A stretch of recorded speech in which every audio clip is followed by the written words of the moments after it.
Hello everyone. So I thought I'd make a video tonight. Yes, I have a buddy on my head. This is Gambit. Say hi, Gambit. Where you at? There you go. Anyway, so I want to talk a little bit about dealing with depression and the ups and downs mentally of going through a chronic illness or disorder. I have end-stage liver disease as well as some other neurological things. I actually have an appointment next Tuesday about the stomach for the neurological issue I have with that. So hopefully I get a few more answers, and also I got a referral into I can't speak, genetics department to be tested for connective tissue disorders. However, so today's video, I want to talk a little bit about the stress because it can be very difficult. And I know you see me on here, and a lot of times I'm smiling and I'm in a good mood, and I try to stay super positive. And the truth is, it's not always easy. I have very hard days at times. I'm not always happy-go-lucky and super positive. I have my bad times too. I just don't show them on these videos very often because I really want to spring hope and give that hope, and that there is positivity out there, because in general I am positive. There's a lot of things that I cannot be positive about. I'm alone. It's just me and my buddies here, and they're enough for the most part, but it is difficult, especially going through bad news and things like that. When I don't have anybody to share that with, that can be very difficult, but I push and I get through it. I don't know how sometimes. Sometimes it's even crazy to me to think that I'm able to do mentally as well as what I am. I'm able to take a lot of things and push them aside and focus on other things, and I know that's not so easy to do, especially when you're dealing with it alone, or or you don't really know what's going to happen, or what could come, especially with the idea of your life being cut short. Because if you do have end-stage liver disease, that there's no guarantees, and it's scary, and it's very, very difficult to deal with. When I first, before I was diagnosed, I went through about a year of very, very heavy depression. I pretty much checked out from everything. I had a hard time getting out of bed. That was during my drinking, so pretty much it was even in the bed or to the liquor store, and that was about it for that entire year. I've mentioned before in the past, I drank for about 2 years. I didn't drink a drop for about 13 to 14 years prior to that. I drank a little bit in my early 20s, but for that entire time, I didn't even have a sip. I mean, there wasn't not even one shot, not one beer, none of it. And a lot of people say, well, I keep getting comments over and over again. I don't think that's possible. How could you possibly have liver cirrhosis and only drink for 2 years? Or you're not telling the truth. You must have drank a whole lot more. Or you're just saying that. If I was just saying that, what would I gain by that? What would I gain by lying about how long I drank? In fact, it would make more sense if I could come on here and say I drank for 12 years straight heavily, and I got cirrhosis and I was able to stop.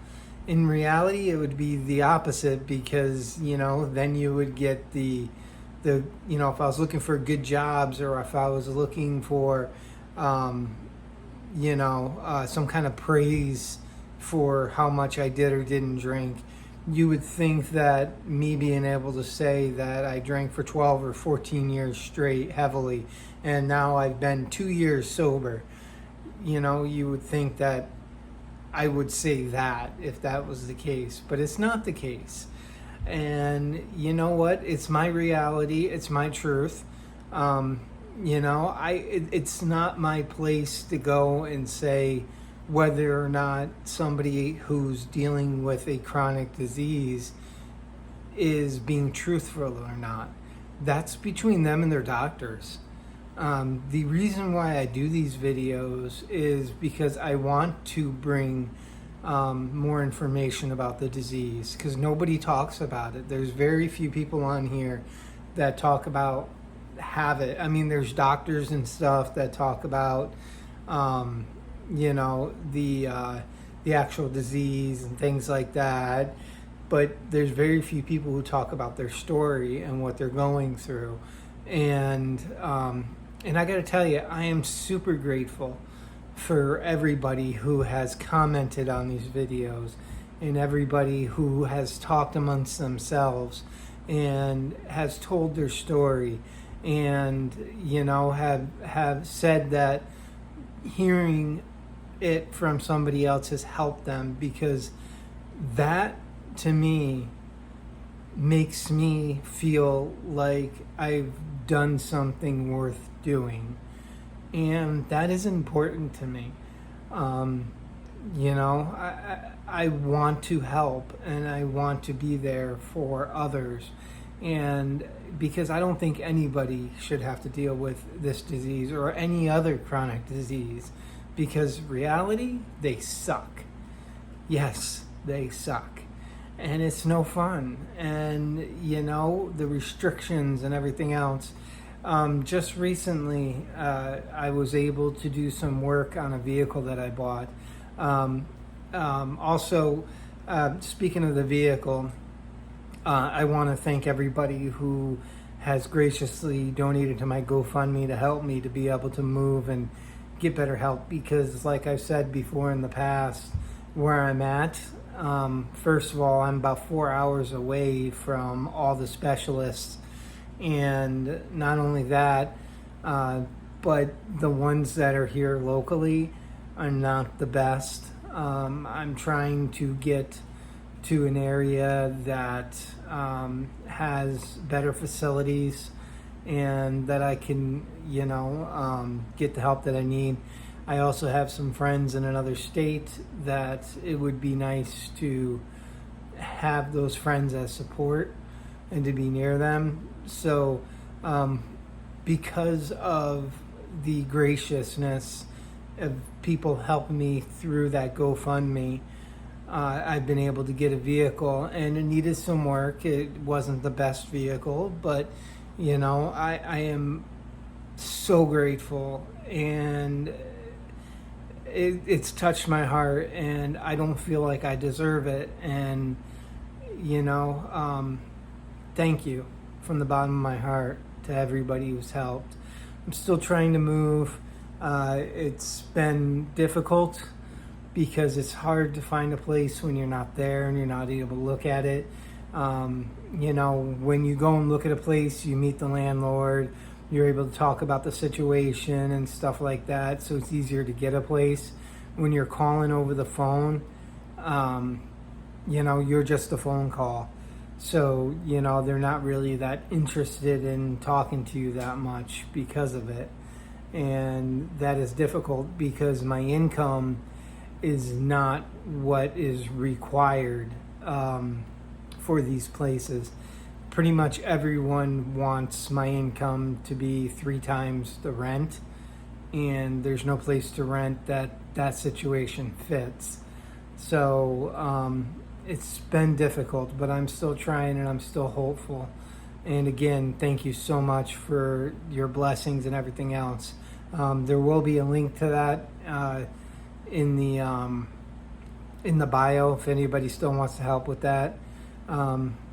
Again, thank you so much. And no, you don't have to. That's not why I'm making these videos.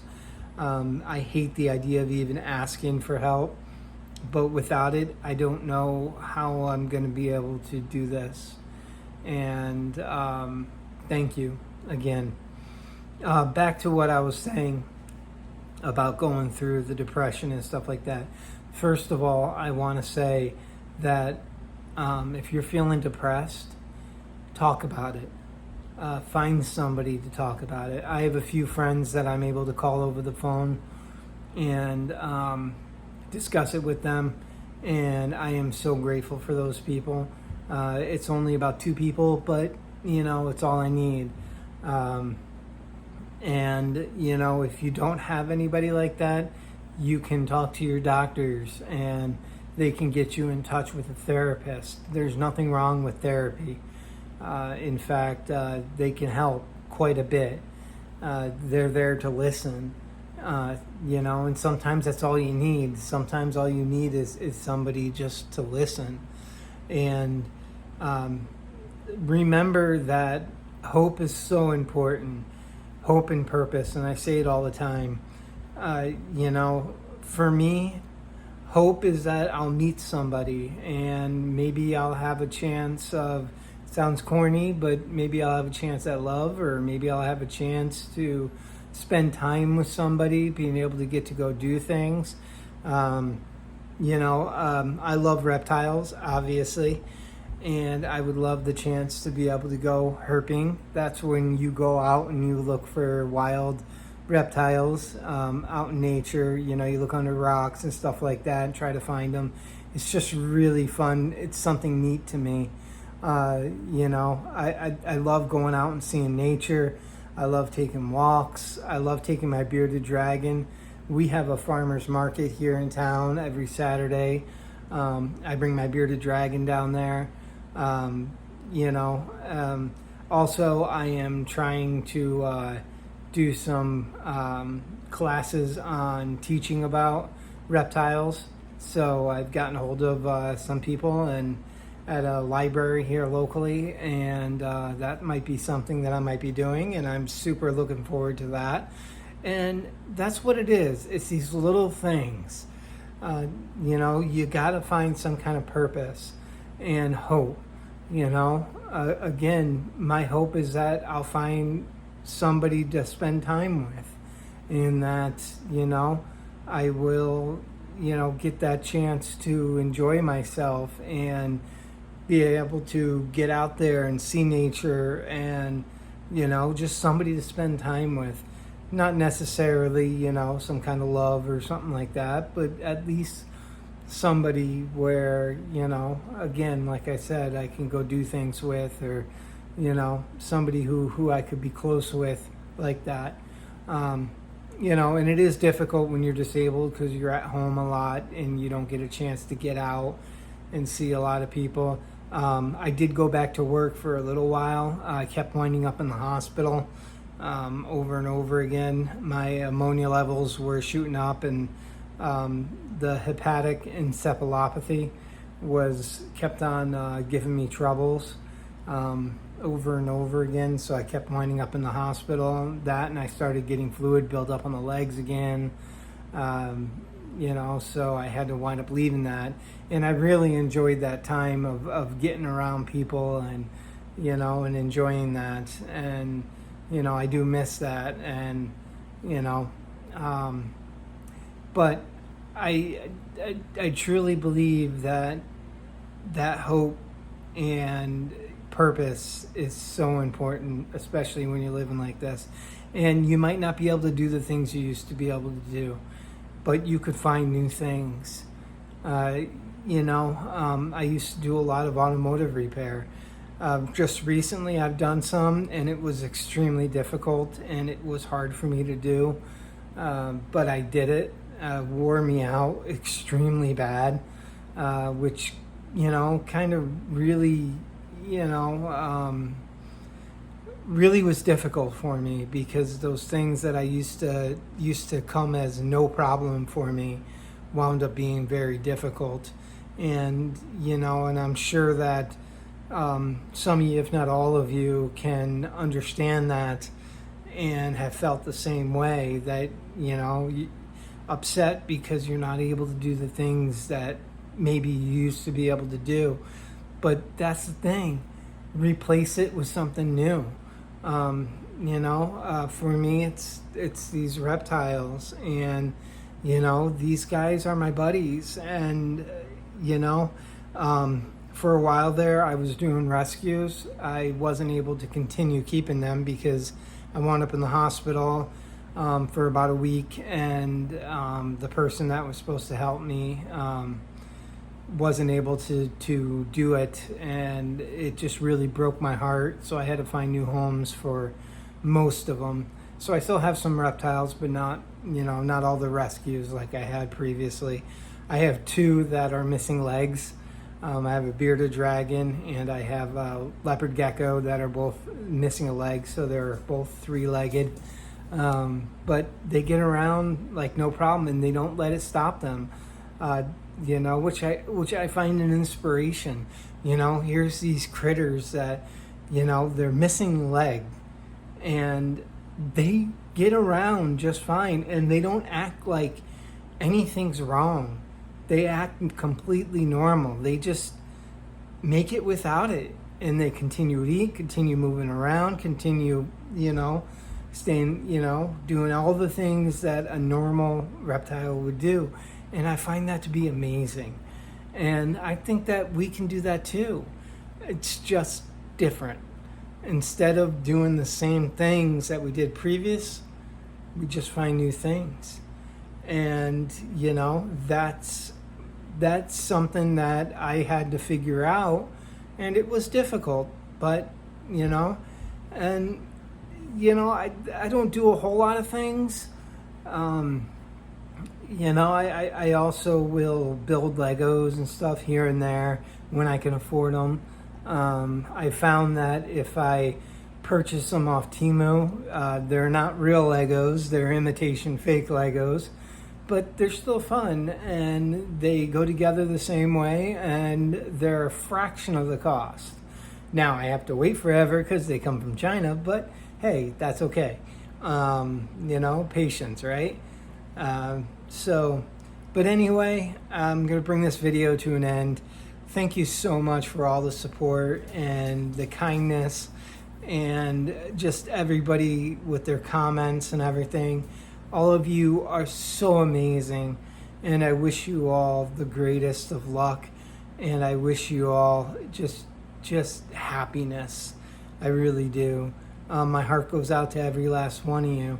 And let's keep fighting on. Let's keep on keeping on. And on our bad days, it's okay to have a bad day. That's okay. You can have a bad day. That's fine. Just try not to live there.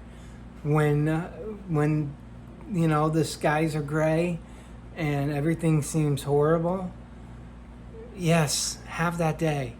Don't live there. Bring yourself out of it. Keep moving. Body in motion tends to stay in motion. So keep on moving.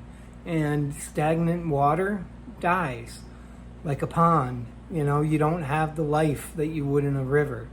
I always compare it to a river. Rivers move, and they cut through area, and when they overflow, they find new paths. And that's what we got to do. We got to be a river. So again, take care of everybody. Take care, and have a wonderful weekend and a wonderful week, and stay blessed. And again, thank you to everybody who has helped me in my GoFundMe. There will be a link. Oh, also, one last thing. So I've partnered up with Amazon. I'm now an affiliate for Amazon, which is exciting. So some of the materials for reptiles and for some of the health things that I have found that I've gotten in the past, or that I've found good reviews for, I have listed on that. I will put a link on that too, and check it out. See what you think. So this is kind of new to me, so I'm going to build it up as we go, and I'm not so good with these computer things and, well, cell phone things and setting up all these things, but I try. So, well, there'll be a link for that too. All right, everybody, take care.